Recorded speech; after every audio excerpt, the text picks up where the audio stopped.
गया है।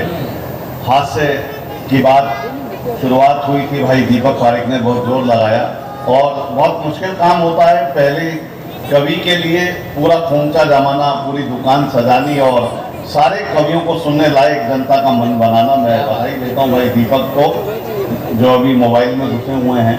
स्वागत इतना। उसके बाद भाई हमारे गौरव, वो इतनी जोर लगा रहा था, इतनी जान लगा रहा था, मुझे लग रहा था, मैंने कहा इसे अटैक ना आ जाए। इतना जोर लगाने की जरूरत नहीं है, वीर रस का कवि है। लेकिन भाई दीपक सैनी, लाडला चेतेरा, ये सब मुझे बहुत मान सम्मान देते हैं। गौरी ने आज की टीम सजाई है और भाई हमारे वन संचालक बहुत ही शानदार यहाँ पर विपुल भाई हैं। मैं केवल बातचीत करूंगा, बातचीत में कविता हो जाए, कविता में जिंदगी हो जाए, जिंदगी में हंसी हो जाए, हंसी के साथ आपके चेहरे पर कुछ मुस्कुराहट आ जाए तो मुझे लगेगा कि मेरा आना सार्थक हुआ। आइए शुरू करता हूं कि मोटापे में अनाज से। बाबाओं की बात कर रहा था भाई हमारा। मैं अक्सर ये कहता हूं कि कैसी आजादी है यहाँ, कैसी आजादी है यहाँ, कैसी आजादी है यहाँ, अंधेरों से डर लगता है। कैसी आजादी है यहाँ, सवेरों से डर लगता है, जब से लुटे उजालों में अंधेरों से डर लगता है। और पाखंडी बाबाओं की करतूतों का ये आलम है, अब तो कोठों से भी ज्यादा डेरों से डर लगता है। अब तो कोठों से भी ज्यादा डेरों से डर लगता है। वीरभूमि राजस्थान में खड़ा हूं, बात हुई साहब, ये उत्सव, ये कवि सम्मेलन तब तक संभव नहीं है जब तक हमारे जवान सीमा पर खड़े हैं, तभी संभव है। मैं उनके लिए भी कुछ पंक्तियां देना चाहता हूं कि मान कमाने निकले थे, सामान बचाकर लौटे हैं। मान कमाने निकले थे, सामान बचाकर लौटे हैं, जैसे तैसे हम अपने अरमान बचाकर लौटे हैं। इधर उधर की बात सुनी पर यकीन नहीं कर पाए, बस अफवाहों के जंगल से हम कान बचाकर लौटे हैं। अफवाहों के जंगल से हम कान बचाकर लौटे हैं। और उन वीरों को नमन सदा जो सीमा पर कुर्बान हुए, जय उनकी जो भारत माँ की आन बचाकर लौटे हैं, जय उनकी। तो मुझसे भी अच्छा, ये तो बड़े जोश जोश में जगाते हैं, हिंदू सनातनी जगो, हिंदू जगो, ये काम गौरव मैं भी करता हूँ, मैं भी हिंदू जगाता हूँ, लेकिन मैं इतनी तेज नहीं जगाता जितनी तेज तुम जगाते हो। मैं अलग तरह का प्राणी हूँ, मैं अलग ढंग से जगाता हूँ। इसने पूछा, गौरव ने बोले दीपक भैया आप हिंदू कैसे जगाते हो हिंदुओं को? मैंने कहा मेरे आसपास जितने हिंदुओं के मोहल्ले हैं, आधी रात में उनकी लाइट काटे आता हूँ। अपने आप जग जाते हैं रात को। बोले कौन काट गया? लेकिन आइए, मोटापे में अनाज चाहिए, नारी शक्ति बैठी है, मैं आपकी ओर आता हूँ। अच्छा, हम सब भी, ये बैठा है दीपक भी शादीशुदा है, मैं भी, ये भी, हम भी यहाँ पे आ रहे हैं तो इतना बोल रहे हैं, वरना मैं तो एक दिन अपनी पत्नी के साथ सो रहा था, रात के 2:30 बजे अचानक दोनों को शोर सुनाई दिया, दोनों की आंख खुल गई। पत्नी ने मुझसे कहा, बोले देख कर आओ बाहर कौन शोर कर रहा है। मैं बाहर गया, देखा मेरी कॉलोनी के कुछ लोग खड़े थे। मैंने पूछा, भाई साहब रात के 2:30 बजे कैसे शोर कर रहे हो? बोले दीपक भाई जरा सचेत रहना, सजग रहना, सूचना ये मिली है कि कॉलोनी के पानी के टैंक में किसी ने जहर मिला दिया है। मैंने उनकी बात सुनी, वापिस आया, पत्नी ने पूछा कौन था? मैंने कहा कुछ नहीं, कुछ बेवड़े पी के हल्ला कर रहे हैं, तू तो पानी पी के चुपचाप सो जा।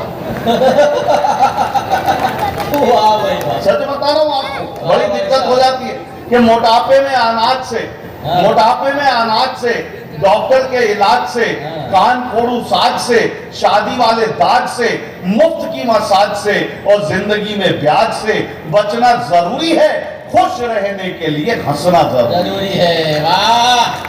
अच्छा, आकाश की, ये नारी शक्ति बैठी है साहब, आकाश की ऊंचाई हो या सागर की गहराई, आकाश की ऊंचाई हो या सागर की गहराई, महिलाएं सफलता के झंडे चारों ओर गाड़ आई।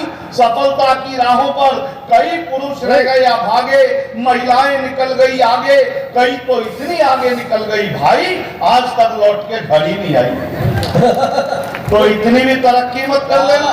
वो पुरानी फिल्मों में देखते होंगे आप लोग, पुरानी फिल्मों में सुना होगा, वो पुराने लोग बड़े दूरदर्शी विचारधारा के थे, वो बताते थे कि नारी को ज्यादा शिक्षित मत करो, महिलाओं को ज्यादा पढ़ाई मत करने दो, क्योंकि वो जानते थे ज्यादा शिक्षित हो गई तो कलयुग में इसका विपरीत परिणाम देखने को मिल सकता है। हुआ क्या, पिछले दिनों में अपने दोस्त की शादी में गया, नई नई शादी हुई उसकी, शादी के बाद दुल्हन को विदा करके लाना था, जैसे ही लाने लगे तो दुल्हन रोने लगी, उसे देखकर दूल्हा भी रोने लगा। मैंने उससे पूछा तू क्यों रो रहा है? बोले ये क्यों रो रही है? मैंने कहा इसकी तो शादी हुई है। बोला वो तो मेरी भी हुई है। मैंने कहा ये तो अपने माँ बाप भाई बहन को छोड़कर जाएगी।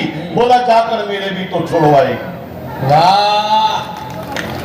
ये फर्क क्यों आया साहब? ये फर्क इसलिए आया कि हमें करना क्या था, हमने किया क्या? हमें लोगों से रिश्ता बनाना था, चीजों को इस्तेमाल करना था। हम चीजों को इस्तेमाल करने की बजाय चीजों से रिश्ता बनाने लगे और लोगों को इस्तेमाल करने लगे, इसलिए हमारे जीवन में परिवर्तन आया। बहुत बढ़िया भाई ने गजलों से शुरुआत की थी, बड़ी अच्छी पंक्तियां।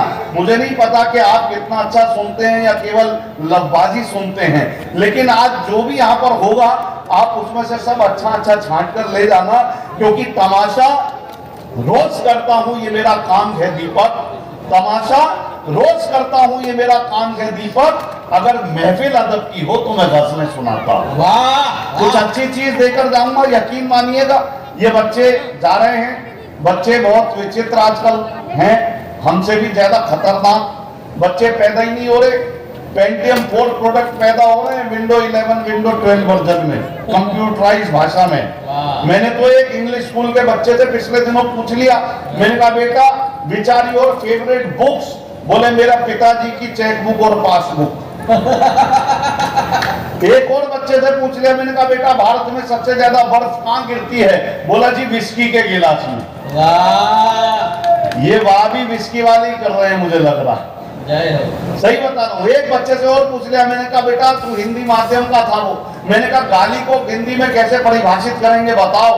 बोला सर अत्याधिक क्रोध आने की स्थिति में शारीरिक रूप से हिंसा ना करते हुए मानसिक रूप से की जाने वाली हिंसात्मक कार्रवाई के अंतर्गत कुछ चुने हुए शब्दों का समूह जिनके उच्चारण के पश्चात मन को असीम शांति का अनुभव मिलता है, उसे हम गाली कहते हैं।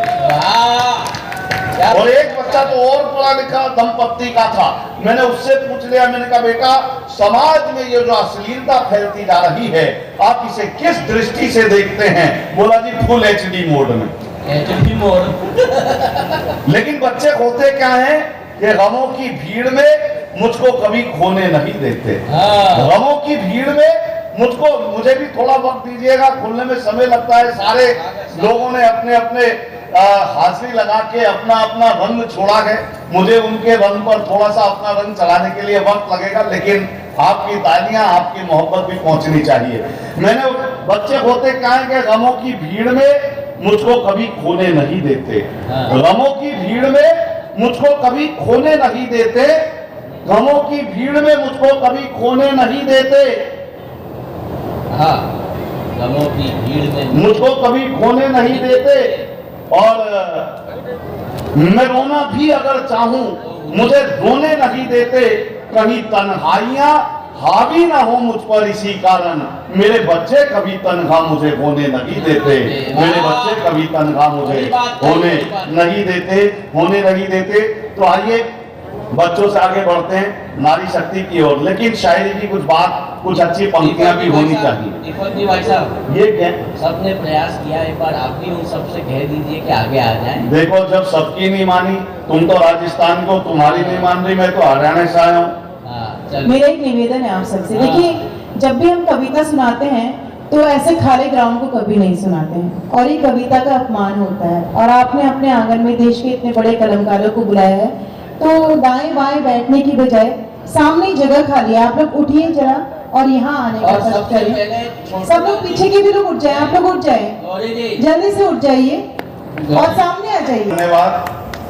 और आज की कमान हमने घोरी के हाथ में दी हुई है। सारे कवियों को पार लगाने की जिम्मेदारी घोरी की है, और ये काम नारी शक्ति कर सकती है। इसीलिए शायद वो 33% वाला मामला फिक्स हुआ है, क्योंकि वो सब जानते हैं कि नारी ही ये सब कार्य कर सकती है। बहरहाल आइए, आप लोग जुड़ गए हैं तो कुछ अच्छा सुनने सुनाने का बन है। हर कवि के पास दो कैसेट होती है मेरे दोस्तों। एक कैसेट होती है कवि के गले में और एक कैसेट होती है कवि के यहाँ दिल में। जब गले की कैसेट कवि बजा देता है तो उसे लगता है कि यार अपनी औपचारिकता पूरी हो गई, अपना लिफाफा पक्का हो गया। लेकिन जब कवि को लगता है कि यार ये तो अच्छा सुनने वाले हैं, इनको गले की नहीं, इनको तो दिल की भी कैसेट सुनानी चाहिए, तो मुझे लगता है कि आप जितने लोग यहाँ बच गए हैं वो वही लोग बचे हैं जो दिल की कैसेट सुनने के इच्छुक हैं। ये कैमरा लग रहा है साहब, इस कैमरे का कोई ज्यादा महत्व नहीं है। जो आपके हाथ में मोबाइल में कैमरा, उसका भी बहुत महत्व नहीं है। एक कैमरे का महत्व है, उस कैमरे से हमेशा जिंदगी में बचकर रहना, तो आपके आधे पाप पुण्य में तब्दील हो जाएंगे, बदल जाएंगे। मेरा दावा है कि मैं कहता हूं कि भले ही मद में रहते हैं, न जाने आजकल हम किस तरह के मद में रहते हैं, न जाने आजकल हम किस तरह के मद में रहते हैं। हमारी सोच छोटी है, यूं आदम कद में रहते हैं। किसी का भी बुरा करने से पहले ये समझ लें बस कि हम हर पल खुदा के कैमरे की जद में रहते हैं, कि हम हर पल खुदा के कैमरे की जद में रहते हैं। मंत्रियों की बात हो रही थी, मैं कहता हूँ आधा खुश रहना हो, आधा स्वस्थ रहना हो तो कवि सम्मेलन को सुने ही, लेकिन पूरा स्वस्थ रहना चाहते हो तो भारत के न्यूज चैनल देखना बंद कर दो, क्योंकि हर चैनल का दावा है ये, हर चैनल का दावा है ये। और वो कहाँ गए हमारे छोटे लाल जी, कहाँ बैठे हैं? अच्छा, ये मुझसे अभी मैं इनके घर गया तो इनकी बड़े बड़े लोगों के साथ फोटो, जिन्हें हम राजनीति में कहते हैं बड़े लोगों के साथ फोटो। अच्छा, मैंने इनको समझाया, मैं कहीं ज्यादा फोटो मोटो मत खिंचवाया करो। मैं आया तो मुझे कहने लगे, बताने लगे, बोले दीपक भाई अपनी बहुत जान पहचान है, अपनी बहुत चलती है, विविधता नहीं पूरे राजस्थान में चलती है, फलाना मुझे जानता है, वो मुझे जानता है। मैंने कहा भाई साहब इतनी जान पहचान भी मत बढ़ाओ, ये जान पहचान मरवा भी देती है। बोले क्या मतलब? मैंने कहा मैं तो पिछले दिनों तिहाड़ जेल गया था दिल्ली में कवि सम्मेलन करने। वहां पे एक सिपाही एक कैदी को कह रहा था, बोले नहा धो के तैयार हो जा, तेरी फांसी का टाइम हो रहा है। बोले भाई मेरी फांसी तो 6 महीने बाद हो रही थी। बोले नहीं नहीं, जेलर साहब के हैं, मेरे गांव का आदमी है, इसका काम पहले। तो ऐसी जान पहचान मत कर लेना। अभी मुझे कह रहे थे मैं विदेश जाऊंगा, एक मंडल जा रहा है, एक अभी जो चुनाव लड़ने के मूड में आने वाले कुछ लोग हैं, उनका एक मंडल विदेश में जा रहा है। मैंने कहा विदेश चले तो जाना छोटूलाल जी, लेकिन कुछ ले मत आना वहां से, क्योंकि मुझे याद है एक नेता गया था हमारे यहाँ से, वहां पे अमेरिका से एक रॉबर्ट ले आया। अच्छा, उस रॉबर्ट की सैनिक विशेषता थी, वो रॉबर्ट झूठ बोलने पे थप्पड़ मारता था। अच्छा, आदम कद इतना ऊंचा रॉबर्ट नेताजी को पसंद आ गया, भारत गए, अपने ड्राइंग रूम में सजा दिया। नेताजी अपनी पत्नी के साथ सोफे पे बैठे बातचीत कर रहे थे, उनका लड़का कॉलेज से देर से आया, तो नेता ने अपने लड़के से पूछा, बोले भाई आज देर से क्यों आया? बोले पिताजी एक्स्ट्रा क्लास थी। ये बात रॉबर्ट ने सुनी, उसने लड़के के थप्पड़ मारा। तो नेता ने कहा, बोले बेटा जब हम तेरे उम्र में थे तो कभी झूठ नहीं बोलते थे। फिर रॉबर्ट के कान खड़े हुए, उसने नेताजी के एक थप्पड़ मारा। अब वहां पे नेताजी की लुगाई खड़ी थी, पत्नी खड़ी थी, बोली बेटा तो तुम्हारा ही है। अब रॉबर्ट नेता की पत्नी की ओर बढ़ा।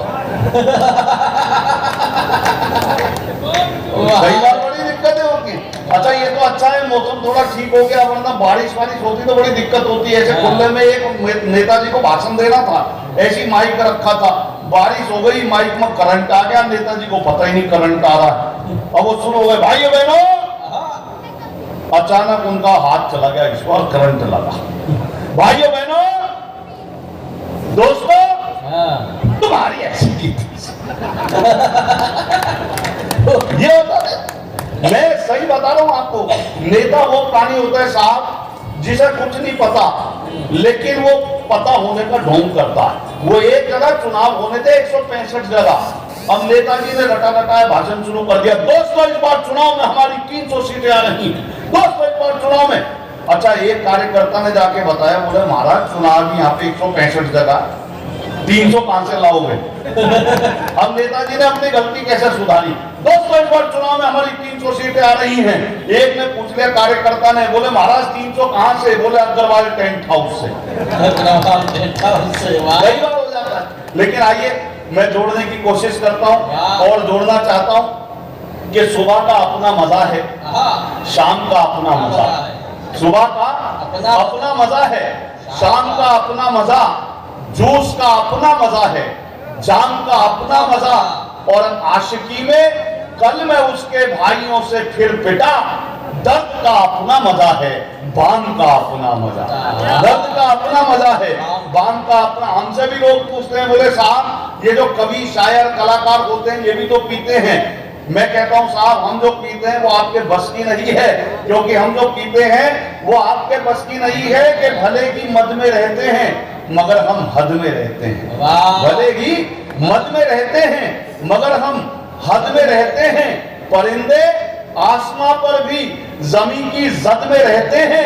हमारी उनसे बनती है जो अपने कद में रहते हैं। उन्हें जनता से क्या मतलब, वो जो संसद में रहते हैं। उन्हें जनता से क्या मतलब?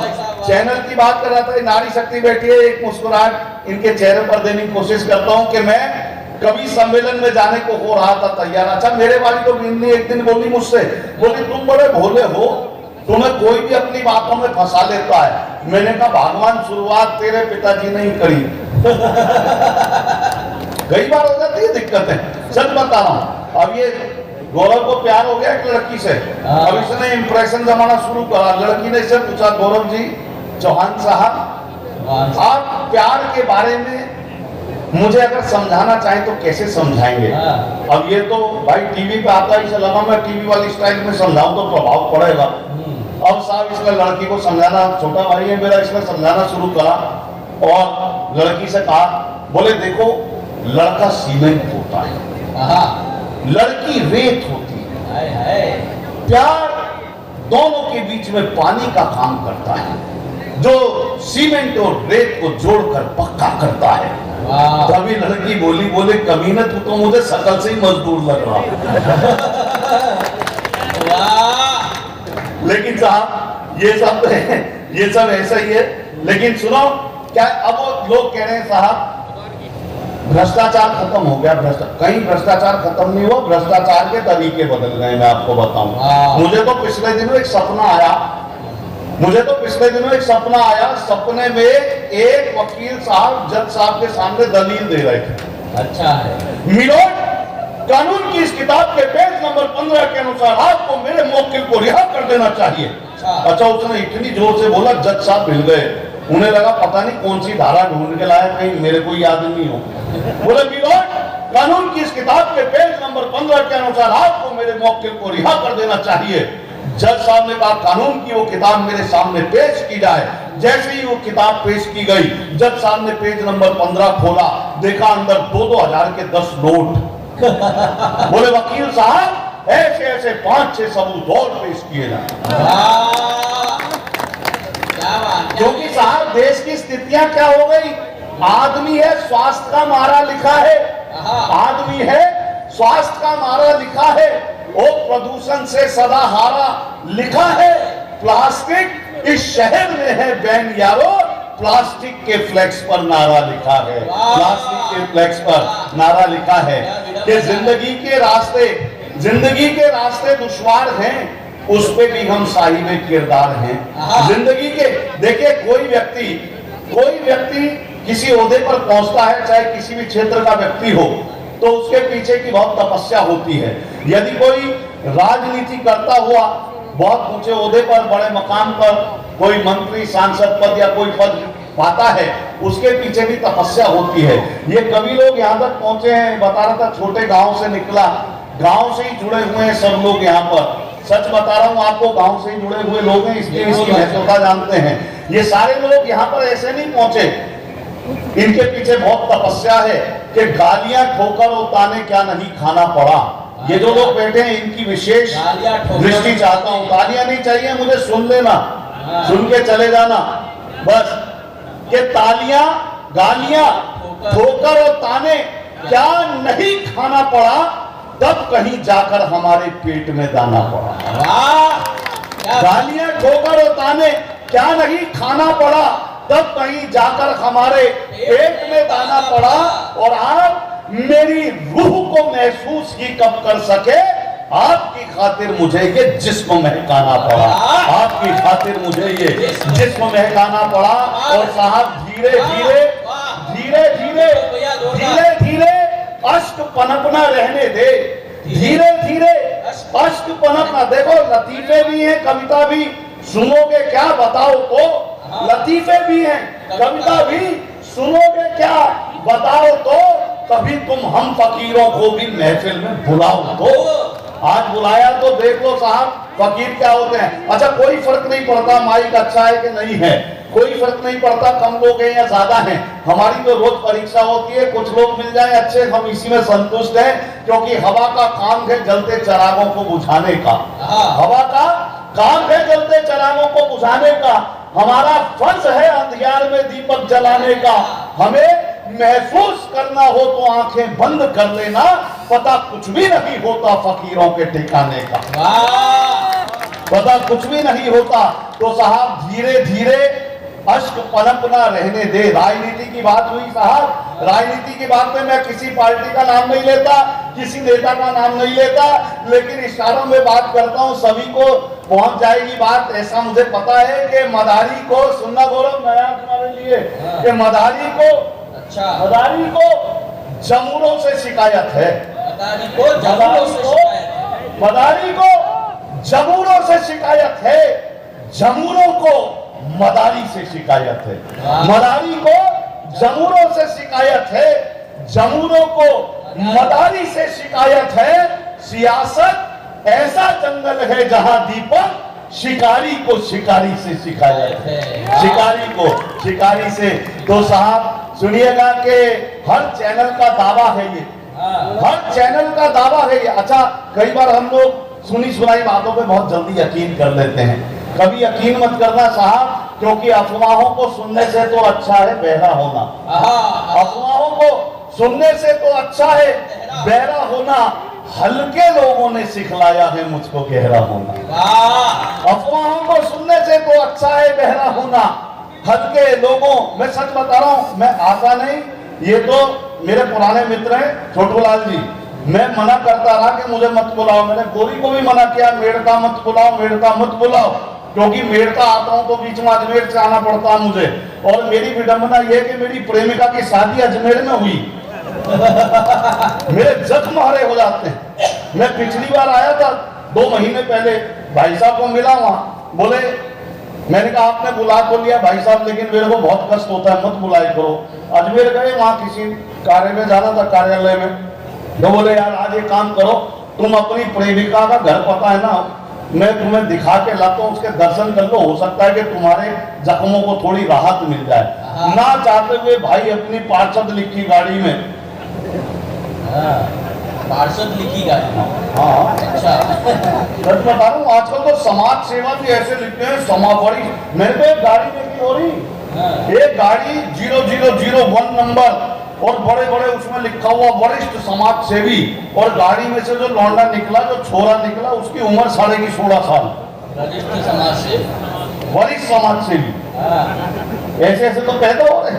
अच्छा भाई मेरे को ले गए अपनी गाड़ी में बिठा के, मेरी प्रेमिका के घर के सामने जैसी गए, रात के 11:30-12 यही समय रहा होगा, गए तो साथ जैसे ही मैं दीपक सैनी अपनी प्रेमिका के घर के बाहर गया, अचानक जमीर जाग गया, जमीर जाग गया, मैं वापिस आ गया। जमीर ठीक है, जमीर उसके पति का नाम।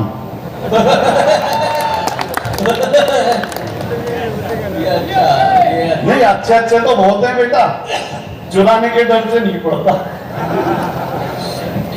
लेकिन साहब सुनिएगा कि अफवाहों को सुनने से तो अच्छा है बहरा होना। हल्के लोगों ने सिखलाया है मुझको गहरा होना, और तुम में मेरा जीवन ऐसे लगता है जैसे दीपक सागर के सुनसान तटों पर पानी का ठहरा होना, सागर के। और कभी देखो जो रंग है, जो लहजा है, जो तेवर है, कभी मत बदलना साहब, किसी के कहने से बिल्कुल मत बदलना।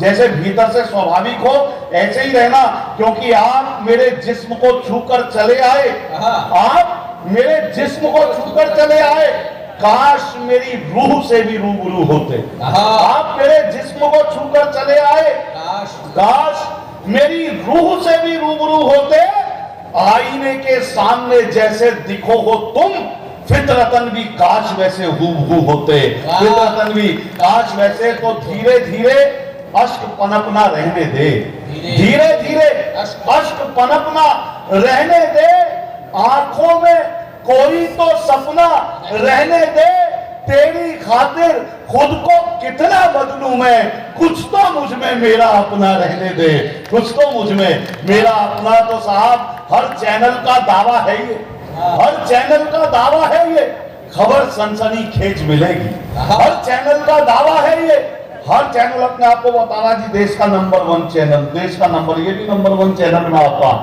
गौरव ने तो अब आना शुरू किया, मैंने तो आना बंद कर दिया साहब बहुत पहले। 31 मई 2004 को जो वावा क्या बात प्रोग्राम पहले वावा के नाम से आया करता था, अशोक चक्रवर्ती उसका संचालन करते थे, मैं उसका सबसे पहले एपिसोड का सबसे पहला कवि। 31 मई 2004 एनडीटीवी पर एक कार्यक्रम आया करता था, उसका नाम था अर्ज किया है, उसका भी सबसे पहला कवि मैं रहा। जनमत टीवी जो बाद में लाइव इंडिया टीवी के नाम से जाना जाने लगा, उसमें एक कार्यक्रम आता था साहब खबरदार खबरें, उसके 35 एपिसोड का एंकर में रहा। लेकिन इन बातों से कोई फर्क नहीं पड़ता, आप हमसे क्या अच्छा लेके जाते हैं इस बात से फर्क पड़ता है। तब कहता हूं कि साहब नहीं चलता पता करके खता क्यों भूल जाता हूं, नहीं चलता पता करके खता क्यों भूल जाता हूं, खुदा मुझको हुआ क्या है बता क्यों भूल जाता हूं, जबानी याद है मुझको सभी रास्ते मगर फिर भी न जाने अपने ही घर का पता क्यों भूल जाता हूं, न जाने अपने ही घर का। तो हर चैनल का दावा है ये। कोरोना काल की बात करी थी हमारे किसी भाई ने, मैं आपको बताऊं कोरोना में बीमारी ने इतना नहीं मारा, दहशत ने इतना नहीं मारा, डॉक्टरों ने इतना नहीं मारा जितना मीडिया ने मार दिया। एक व्यंग कविता पढ़ता हूं छोटी सी, अगर व्यंग पहुंच जाए तो बताना कि एक आदमी जो छींक आने से मर गया, एक आदमी जो छींक आने से मर गया कई सवाल खड़े कर गया, एक आदमी जो छींक आने से मर गया कई सवाल खड़े कर गया। कुछ ने कहा कोरोना के कहर से मरा है, कुछ ने कहा कोरोना के कहर से मरा है, कुछ ने कहा बेरोजगारी की लहर से मरा है, पर पोस्टमार्टम रिपोर्ट में आया ये मीडिया के जहर से मरा है, ये मीडिया के जहर से मरा है। क्योंकि हर चैनल का दावा है ये, हर चैनल का दावा है ये, खबर सनसनीखेज मिलेगी, हर चैनल का दावा है ये, खबर सनसनीखेज मिलेगी। इसरो विसरो नासा वासा से भी आगे तेज मिलेगी, हिंसा दंगे मिर्च मसाले इन सबसे लवरेज मिलेगी, कर्म करो तो फल पाओगे, कांड करो कवरेज मिलेगी, कांड करो कवरेज मिलेगी। और आइए नारी शक्ति की ओर फिर मैं मुड़ता हूं कि मैं कवि सम्मेलन में जाने को हो रहा था तैयार, मेरी पत्नी को जाना था बाजार। मैं कवि सम्मेलन में जाने को हो रहा था तैयार, मेरी पत्नी को जाना था बाजार। सकुचाती शर्माती मुझसे बोली मुझे छोड़ दोगे क्या, सकुचाती शर्माती मुझसे बोली मुझे छोड़ दोगे क्या। मैंने कहा मैं तो कब से तैयार बैठा हूं, अच्छा मैंने कहा मैं तो कब से तैयार बैठा हूं, पर 7 फेरे लेने के बाद लाचार बैठा हूं। अब इसमें ना तेरी कोई खता ना मेरी कोई खता, पर तुझे इस बात का नहीं पता कि शादी वाले दिन जब घोड़ी पर होकर सवार मैं पहुंचा मंडप के द्वार, तो तेरे पिता ने मेरे हाथ में 5 लाख रुपए देते हुए कहा बरखुरदार ये मेरी इज्जत तुम्हारे हाथ में है, कहीं जानी नहीं चाहिए बेटा, पैसे हर महीने आते रहेंगे, लड़की मायके नहीं आनी चाहिए। इतना सुनते कि मेरे फेरे तो पड़ गए और ससुर जी अपनी बात से मुकर गए। और मुझे इस बात का ना कोई दुख है ना कोई पछतावा, ना कि मैं पछता रहा हूं, बल्कि आज तक ईमानदारी से अपना धर्म निभा रहा हूं, क्योंकि मैं जानता हूं कि पैसा तो आना जाना है, पर घर में जो लक्ष्मी है वही मेरे लिए बहुमूल्य खजाना है, वही मेरे लिए बहुमूल्य खजाना है। और आइए मैं भी अपनी वानगी बहुत संक्षिप्त करता हुआ कुछ शेर आप तक पहुंचा देता हूं कि अगर मैं झूठ बोलूं, अगर मैं झूठ, कई बार क्या होता है हम बहुत सहज हो जाते हैं, आप लोग भी सहज हो जाते होंगे। सहज होने के बाद आपसे कुछ ऐसे भी लोग मिलते होंगे जो बहुत हल्के किरदार होते होंगे, वो आपको आपकी सहजता नहीं महसूस कर पाते, वो आपको अपने जैसा हल्का किरदार समझ लेते हैं। तब कहीं कुछ तीखा लिखना पड़ता है, कहीं तीखा भी लिखना पड़ता है, बहुत आवश्यक होता है। मैंने कहा कि मैंने उससे हंसकर थोड़ी बातें क्या कर ली, सुनना छोटूलाल जी, मैंने उससे हंसकर थोड़ी बातें क्या कर ली, उसने हल्केपन में मुझको ऐसा वैसा समझ लिया। मैंने उससे हंसकर थोड़ी बातें क्या कर ली, उसने हल्केपन में मुझको ऐसा वैसा समझ लिया। झूठा, दंभी, कुटिल, कमीना, बेगैरत, जाने क्या क्या, लगता है उसने मुझको भी अपने जैसा समझ लिया, लगता है उसने मुझको भी। और आइए चलते चलते केवल एक पतला एक शेर के अगर मैं झूठ बोलूं तो मेरा किरदार मरता है। अगर मैं झूठ बोलूं तो मेरा किरदार मरता है, जो बोलूं सच तो फिर भूखा मेरा परिवार मरता है। अगर मैं झूठ बोलूं तो मेरा किरदार मरता है, जो बोलूं सच। और देखिए किसी को क्या मिल रहा है, पड़ोसी क्या कमा रहा है, रिश्तेदार क्या कमा रहा है, किसी ने क्या कमा लिया, कोई जरूरत नहीं है साहब, केवल अपने कर्म ठीक रखिए, ईमानदार रहिए, वो सब देखता है, वो सब देखता है। मैं सच बता रहा हूं आपको, ईमानदारी के मेरे जख्मों की गहराई, सुनना दीपक, मेरे जख्मों की गहराई सबको नजर ना आ पाए, मेरे जख्मों की गहराई सबको नजर ना आ पाए, इसीलिए अपने जख्मों पर मैंने तुरपाई कर दी। मेरे जख्मों की गहराई सबको नजर ना आ पाए, इसीलिए अपने जख्मों पर मैंने तुरपाई कर दी। दीपक तूने सच बोला तो थोड़ा सा नुकसान हुआ, लेकिन ऊपर वाले ने जी भरकर भरपाई कर दी। तो सच के रास्ते पर चलना आसान नहीं यारो, सच के रास्ते पर चलना आसान नहीं यारो, सच के रास्ते पर चलना आसान नहीं यारो। इस रास्ते पर शख्स कोई भी आम नहीं मिलता, लेकिन इस रास्ते पर चलने का इतना सुख है, इस रास्ते पर दीपक ट्रैफिक जाम नहीं मिलता। इस रास्ते पर तो कभी सोचता हूँ गगरिया बदल लूं, कभी सोचता हूँ गगरिया बदल लूं, कभी सोचता हूँ कि दरिया बदल लूं, कभी सोचता हूँ। कई बार ऐसी भी स्थितियां होती हैं कि वो जो बहुत करीबी थे ना, अब उनसे की दूरी है। वो जो बहुत करीबी, गौरव, वो जो बहुत करीबी थे ना, अब उनसे ही दूरी है। कुछ उनकी मजबूरी होगी, कुछ अपनी मजबूरी। वो जो बहुत करीबी थे ना, अब उनसे ही दूरी है। मैं आपकी जिंदगी लिखता हूं, महसूस करना कि वो जो बहुत करीबी थे ना, अब उनसे ही दूरी है, कुछ उनकी मजबूरी। पुलिस वाले भाई बैठे हैं हमारे मित्र, मैं सैल्यूट करता हूं। मेरे परिवार में भी खाकी वर्दी है, मेरे परिवार में भी सेना की वर्दी है, मुझे अच्छा लगता है। और मैं तो ये सब, ये मेरे छोटे भाई हैं, गौरव हो, दीपक हो, ये सारे जितने यहाँ बैठे हैं, ये सब मेरे छोटे भाई हैं। और सच बताऊं आपको, खासतौर से पुलिस वाले मित्रों को, ये जब छोटे भाई तरक्की करते हैं, कोई अपना दोस्त तरक्की करता है, ये दोस्त नुमा भाई, भाई नुमा दोस्त हैं, जब कोई दोस्त तरक्की करता है ना ईमानदारी से, अपना सीना बड़ा चौड़ा हो जाता है। अभी सुन लो, अभी मेरे एक दोस्त पे, जिसमें पुलिस ने 5,000 रुपए का इनाम रखा था, उसको बढ़ा के 25,000 कर दिया।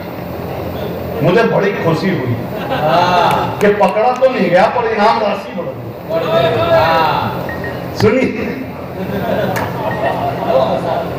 सुनिएगा, नहीं वो दीपक कुछ और कह रहा है, मैं उसे कह रहा हूं यार, अना कहते हैं स्वाभिमान को, कि अना से हम उठाकर सर निकल आए, अना से हम उठाकर सर निकल आए, यही रास्ता लगा बेहतर निकल आए। अना से हम उठाकर सर निकल आए, यही रास्ता लगा बेहतर निकल आए।